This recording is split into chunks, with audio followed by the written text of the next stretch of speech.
위험물 기능장 2023년도 74회 실기 기출문제 풀이입니다. 1번 문제입니다. 소화설비 설치 기준 중에서 1 소요 단위에 대한 내용입니다. 자, 이 내용은 이제 여러 기출문제를 통해서 우리가 확인할 수 있는 내용이죠. 자, 소요 단위라는 것은 그 소화기 하나가 쓰여서 소요돼서 공간을 얼마나 소화할 수 있느냐, 소화기 한 개가 소요되는 그런 면적은 얼만큼이냐라는 뜻으로 보시면 되겠습니다. 그래서 제조소와 저장소, 취급소 이렇게 있을 때 제조소와 취급소를 묶어서 100제곱미터당 한 개의 소화기가 불을 끌 수 있다. 그 기준은 내화 구조일 때, 불이 잘 타지 않는 구조일 때 소화기 하나로 비교적 넓은 면적을 소화할 수 있고요. 비내화 구조인 경우에는 불에 금방 타는 구조이기 때문에 비교적 좁은 면적을 소화기 하나로 끌 수 있다, 이렇게 보시면 되겠습니다. 자, 저장소의 경우에는 종류도 많고 내화 구조의 면적도 넓습니다. 저장소의 종류가 8개죠. 종류가 많은 만큼 내화 구조일 때 소요 단위의 면적도 150제곱미터가 되겠고, 내화 구조에서 비내화 구조로 갈 때는 항상 면적의 단위가 반이 됩니다. 그래서 75제곱미터가 되겠습니다. 자, 그 다음에 위험물이 이렇게 있는 경우에는 지정 수량의 10배를 한 만큼 곱하기 10을 한 만큼 소화기 한 대가 이제 불을 끌 수 있다. 1 소요 단위에 해당한다라고 보시면 되겠고, 요 밑에 마지막 줄에 있는 부분은 제조소 등의 5개에 설치된 공작물은 외벽이 내화 구조인 것으로 간주한다. 즉, 제조소의 5개라던가 저장소의 5개, 취급소의 5외에 설치된 공작물은 내화 구조인 것으로 보고, 공작물의 어떤 것을 연면적으로 간주하냐면 최대 수평 투영 면적을 연면적으로 간주한다라고 되어 있습니다. 자, 그래서 마에 들어갈 말은 최대 수평 투영 면적이고, 이것이 지금 이렇게 단어로 나오기도 하지만 어떤 문제에서는 이제 저장소의 옥 외에 설치된 공작물의 최대 수평 투영 면적이 1500제곱미터라고 할 때 몇 소요 단위인가, 이런 식으로 문제가 나왔을 때 저장소의 옥 외에 있으니까 내화 구조로 봐야 되는 거고, 저장소의 5개의 경우에는 150제곱미터가 1 소요 단위이니까 150분의 1500제곱미터를 해서 10 소요 단위가 된다, 이런 식으로 풀 때 사용되는 그런 내용이라고 보시면 되겠습니다. 저장소의 경우에는 150, 그리고 75, 제조소가 100이고 50이죠. 자, 그래서 이렇게 숫자를 이 표에 있는 대로 그 위치를 잘 잡아서 써주시면 되겠습니다. 여기에 지금 들어가지 않은 지정 수량의 10배에 해당하는 내용까지도 같이 보시는 게 좋겠습니다. 자, 다음 2번입니다. 유별을 달리하는 위험물은 동일한 저장소에 저장하지 아니하여야 합니다. 1류부터 6류까지의 위험물은 위험물의 유별로 각각 저장을 해야 하는데 서로 1m 이상의 간격을 두는 경우 동일한 저장소에 저장할 수 있는 경우가 6가지가 있습니다. 자, 저희 교재를 보시면 유별이 달라도 1m 이상의 간격을 두면 저장이 가능한 경우가 있는데요. 1류 위험물의 알칼리 금속의 과산화물을 제외한 것은 5류와 함께 저장을 할 수 있습니다. 1류의 알칼리 금속의 과산화물의 특징은 주수 금지를 해야 된다는 특징이 있습니다. 물과 닿았을 때 산소가 발생하기 때문인데요. 1류의 그것이 아닌 위험물과 5류는 모두 주수 소화를 할 수 있기 때문에 위급한 상황이 되더라도 소화 방법이 같아서 같이 저장할 수 있다라고 보시면 되겠고, 6류 위험물과 함께 저장할 수 있는 것은 4, 2, 3, 5, 2, 4, 6, 1에서도 그렇듯이 6류와 함께 있을 수 있는 제1류가 되겠습니다. 자, 1류가 같이 있을 수 있는 거고, 3류 위험물 중에서 자연 발화성 물질, 황린이 해당하겠죠. 자, 황린은 1류 위험물과 함께 할 수 있습니다. 여기도 주수 소화를 할 수 있으니까 그렇다라고 대략적으로 보시면 될 것 같고요. 2류 위험물 중에 인화성 고체는 성격이 같은 인화성 액체인 물질이 있습니다. 몇 류 위험물이냐면 4류 위험물이 되겠습니다. 그래서 4류 3류 위험물과 같은 저장소에 저장할 수 있고요. 그리고 3류 위험물 중에 알킬 알루미늄 등이 의미하는 위험물은 알킬 리튬, 그리고 알킬 알루미늄이 있죠. 자, 이것을 포괄을 해서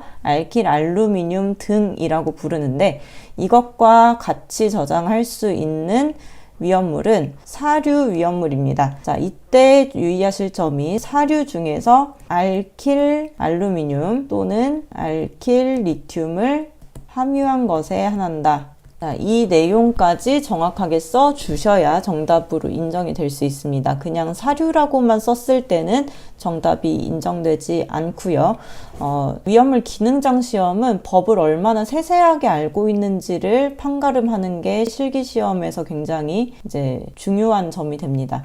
그래서 이런 작은 내용들, 그리고 좀 세세하게 이제까지는 필기에서 잘 볼 수 없었던 내용들이 나오게 되니까 이러한 부분들을 염두해서 보시는 게 좋을 것 같습니다. 자, 그래서 가번의 답은 제5류 위험물, 나번의 답은 제1류 위험물, 다번은 제1류 위험물, 라번은 제4류 위험물, 마번은 제4류 위험물에 알킬 알루미늄 또는 알킬 리튬을 함유한 것에 한한다 라고 써주시면 되겠고요.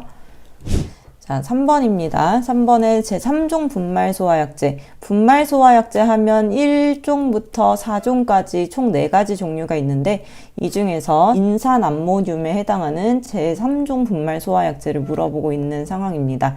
3종 분말소화약제는 첫 번째로 분해했을 때 오르소인산, 두 번째 피로인산, 세 번째 메타인산, 이렇게 3단계로 각각 세부적으로 이제 분해가 되는데요. 자, 3종 분말소화약제 NH4H2PO4입니다. 자, 인산암모늄이고, 이것이 가장 처음에 분해할 때는 이 인산암모늄에서 암모늄의 H 하나를 뒤로 밀어내고 암모니아와 오르소인산이 생기는 형태, 이게 1차 분해 반응식입니다. 자, 여기가 오르소, 오르토라고 써 있는데 오르소라고도 읽습니다. 오르소 인산에 해당하는 1차 분해 반응식이 되겠고, 여기에서 생성된 H3PO4라는 오르소인산이 한 번 더 분해되면 H4P2O7과 H2O가 생성되는 2차 분해 반응식이 됩니다. 여기에서 생성되는 이 부분이 피로인산이라는 물질입니다. 그 다음에 이제 3차 열분해 반응식에서는 NH4H2PO4에서 우리가 가장 흔하게 알고 있는 HPO3가 나오는 요 식인데, 이것이 이제 H2O로 분해되는 이런 반응이 되겠습니다. 자, 이때 미정계수법이 각각 다 필요한데요. 첫 번째 거를 이제 계수를 맞춰주면 111이 나오고, 두 번째 것은 211이 되고요. 세 번째 것은 121로 이렇게 맞춰지게 되겠습니다. 자, 이제까지의 기능사나 산업기사에서는 제3종 분말 소화약제가 1차에서 3차 이 정도만 나오는 게 일반적이었습니다. 근데 기능장에서는 3종 분말소화약제가 3차로 분해되는 것 뿐만 아니라 1종 분말소화약제와 2종 분말소화약제가 각각의 온도에서 분해되는 형태가 달라지는 것까지도 세부적으로 알고 계셔야 합니다. 그래서 이런 부분은 우리 교재를 통해서 따로 정리를 해두고 외우시기를 바랍니다. 자, 이 문제에서는 각각의 인산의 형태, 오르소인산, 피로인산, 메타인산에 대해서도 확인할 수 있는 문제였습니다. 자, 다음 4번입니다. 제4류 위험물 중에 휘발유의 최적 팽창계수, 그러니까 최적이라는 것은 다른 말로 부피라고 볼 수 있겠죠. 부피가 늘어나는 계수, 즉 온도가 상승하면 서로 간의 간격이 멀어지면서 부피가 팽창하는 그런 효과가 생기는데요. 온도에 따라서 0.00135만큼 부피가 팽창한다는 의미의 숫자입니다. 그래서 이것을 개수라고 이렇게 표현을 한 거고, 50리터의 휘발유가 5도씨에서 25도씨로 상승하는 경우에 이제 최종 부피가 어떻게 되는지 구해보면요. 5도씨에서 25도씨로 올라간 만큼은 20도씨가 상승한 것에 해당합니다. 그런데 지금 앞에 개수를 보시면 1도씨 상승할 때마다 0.00135만큼 부피가 늘어난다고 했죠. 그러면 20도씨가 늘어날 때는 0.00135를 20배를 곱한 만큼 부피가 늘어날 것입니다. 자, 그래서 기존의 부피가 50인데 50에 0.00135에 20을 곱한 만큼이 늘어날 것이고, 기존의 부피가 50리터였다 보니까 처음 부피에다가 늘어나는 만큼을 더해준 것이 이 계산식이 되겠습니다. 자, 이것을 이제 공학용 계산기로 계산을 해주시면 51.35리터가 되는데, 자, 처음 부피에 늘어나는, 그러니까 팽창하는 부피만큼을 서로 더해서 구한 식입니다. 자, 이것은 이제 공식이라기보다는 약간 이 문제 상황을 이해하고 이 처음 부피와 늘어나는 부피를 모두 고려해 주어야 하는 그런 약간의 산수가 필요한 그런 문제라고 보시면 되겠고, 뭐 따로 공식으로 보실 필요는 없을 것 같습니다. 자, 나번에 대해서도 처음 부피를 기준으로, 처음 부피가 50리터죠. 자, 처음 부피를 기준으로 부피가 얼만큼 팽창했는지의 비율을 구하는 것입니다. 그러면 기준이 처음 부피가 될 거고요. 그리고 이제 얼만큼의 부피가 팽창했는지가 이 위쪽에 들어가는 값이 될 텐데, 최종 부피 51.35에서 50을 뺀 만큼이 이 값에 해당하겠습니다. 그래서 곱하기 100을 해줘야겠고요. 이 식에 대해서 이렇게 처음 부피까지 빼줘야 이만큼이 늘어난 부피가 되니까 51.35 빼기 50을 해주셔야 되고, 곱하기 100은 퍼센트로 구해야 되기 때문에 전체 비율에 곱하기 100을 해준 것입니다. 이렇게 했을 때 2.7%가 나오게 됩니다. 그래서 부피 팽창률은 2.7%가 되겠습니다. 자, 이 문제는 뭐 일반 화학이라고 하기는 조금 어렵고요. 그 부피가 늘어났다, 줄어들었다, 그 비율이 어떻게 되느냐, 약간 그 분자에 해당하는 어떤 함유량이나 이런 것과 관계되는 그런 일반적인 상황에 대한 풀이라고 보시면 될 것 같습니다.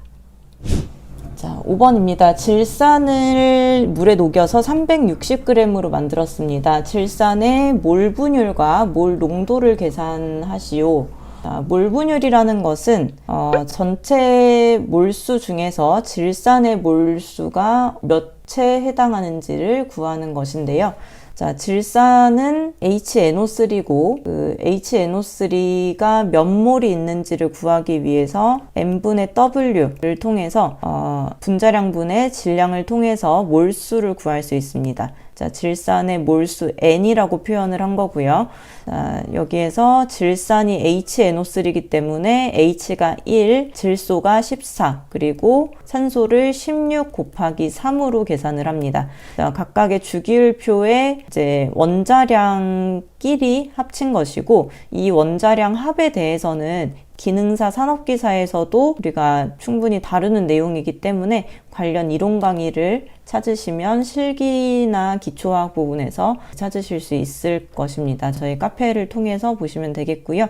자, W에 대해서는 31.5g이 됩니다. 여기에 있는 이 질량을 그대로 써준 거예요. 자, 이게 어떤 의미가 되냐면 질산 1몰은 이만큼의 그램을 가지는데 지금 31.5g이라면 이게 몇 몰이겠는가 라는 식으로 계산하는 방법입니다. 그래서 몰수를 계산할 때는 어떻게 한다? 분자량분의 질량으로 한다 라고 보시면 되겠고, 이걸 계산했을 때 0.5몰이 나오게 됩니다. 자, 이것을 물에 녹였다고 했으니까 물은 몇 몰인지 또 계산을 해줘야 되는데 물은 H2O죠. 자, H2O에 대해서도 M분의 W를 할 때 M은 H2O의 분자량을 구해주면 됩니다. H가 1이기 때문에 1 곱하기 2로 쓸 거고요. O가 원자량이 16이기 때문에 이렇게 구해줍니다. 자, 그러면 물의 질량이 얼만큼 되는지는 어떻게 알 수 있을까요? 이 문제의 문장을 통해서 파악을 해야 되겠죠.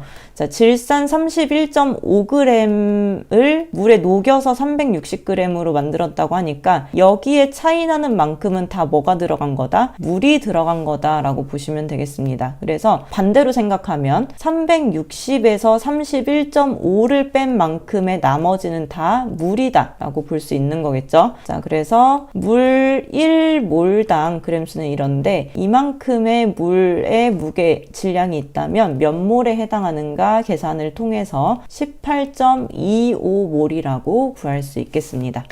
자, 그러면 질산의 몰 분율은 어떻게 되느냐? 전체 몰수분의 질산의 몰수로 구하게 됩니다. 자, 그래서 지금 이 상황에서는 어떤 몰수가 있느냐? 질산의 몰수 0.5와 물의 몰수 18.25라는 게 있고요. 그 중에서 누구의 몰수를 구하고 싶냐면 질산의 몰수가 얼마인지를 구하고 싶은 거니까 위쪽에 0.5를 해주게 됩니다. 그러면 0.026이 나오고 실기시험에서는 항상 소수 셋째 자리에서 둘째 자리로 반올림을 해줘야 하기 때문에 0.03이다 라는 식으로 마무리를 하게 됩니다.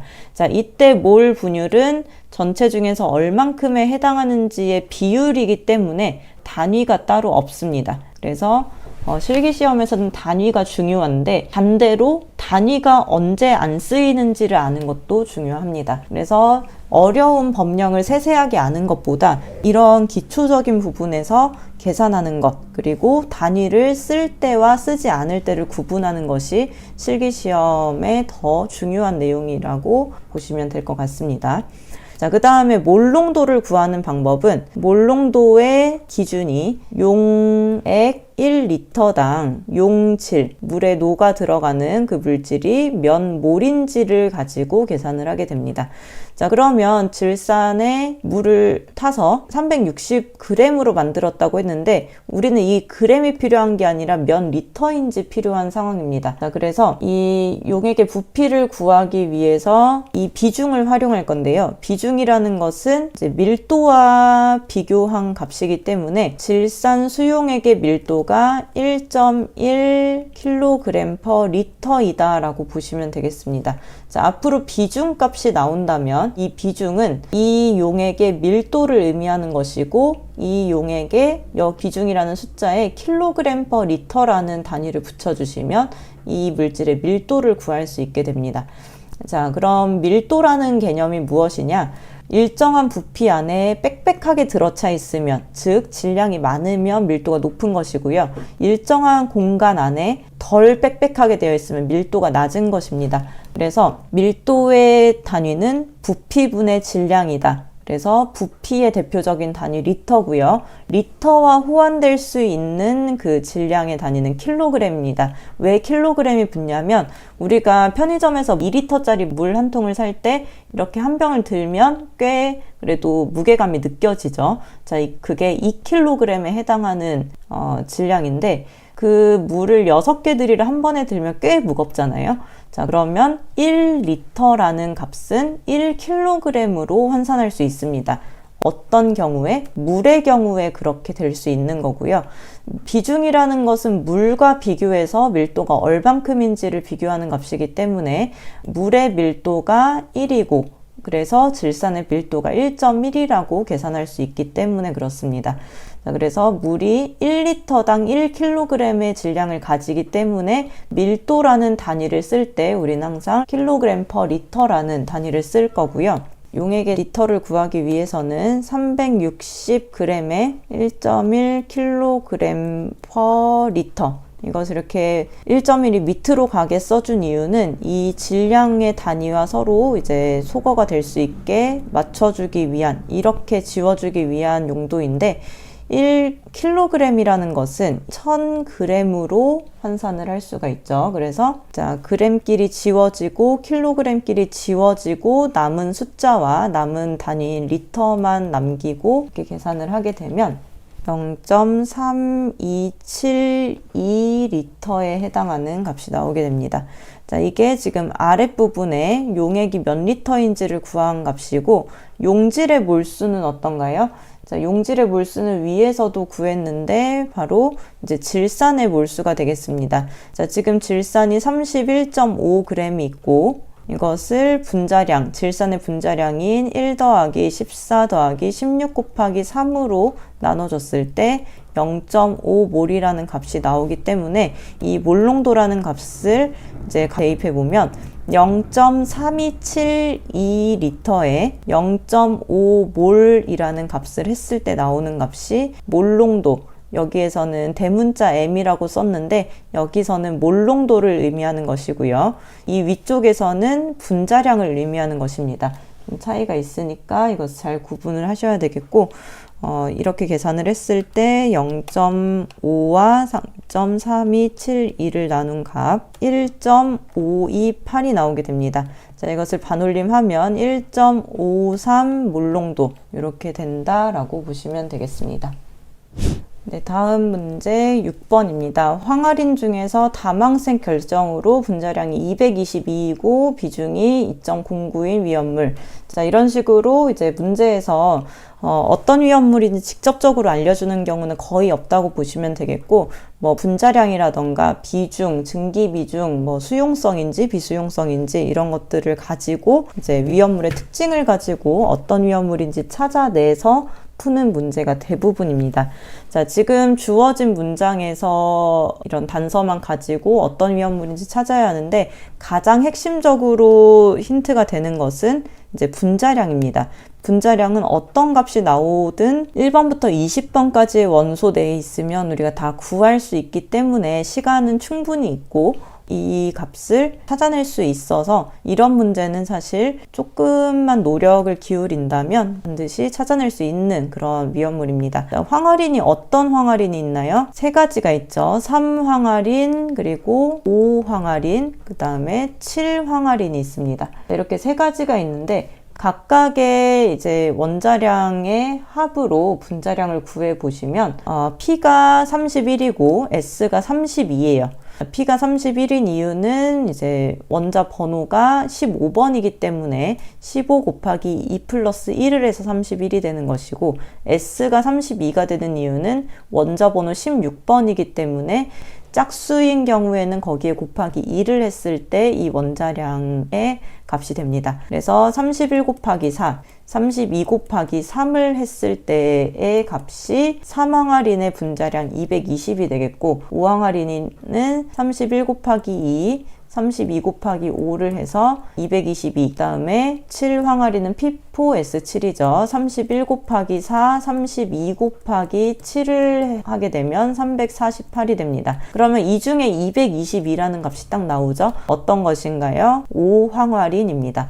자, 5황화린에 대해서 가번과 나번을 푸는 겁니다. 자, 물과 접촉해서 가연성이면서 유독성인 기체를 발생하는 반응식을 쓰시오. 즉, 5황화린과 물과의 반응식을 쓰는 문제입니다. 자, P2S5가 H2O와 반응하게 되면 때는 뭐 H 따로 OH 따로 이렇게 반응하는 것이 아니라 H3PO4 인산과 H2S로 반응하게 됩니다. 자, 그래서 이 결합하는 형태가 일반적인 OH가 들어가는 수산화가 들어가는 방식과 약간 다르기 때문에 이 생성물을 잘 봐두셔야 되겠습니다. 인산과 황화수소가 발생하게 됩니다. 자, A, B, C, D를 통해서 그 계수를 계산하시게 되면 1, 8, 2, 5라는 값이 나오게 되는데 이 미정계수법을 통해서 계수까지 완성을 해야 반응식으로 인정이 되고, 화학 반응식을 쓰는 문제는 부분 점수를 주지 않습니다. 그래서 부분 점수가 없다는 얘기는 이 중에 하나라도 틀렸을 때 전체가 오답으로 처리가 되는 거니까 이런 반응식에 대한 문제는 여러 번 연습을 통해서 이 계수를 외우는 것이 아니라 풀이 과정을 숙달하는 게 더 중요합니다. 가에서 생성된 물질 중에서 유독성 기체의 완전 연소 반응식을 쓰시오. 이 중에서 유독성인 기체는 황화수소입니다. 그래서 이 인산은 액체에 해당하고 황화수소는 기체에 해당해서 이제 황화수소가 유독성 기체라고 보시면 되겠고, H2S가 연소를 한다는 O2랑 반응한다.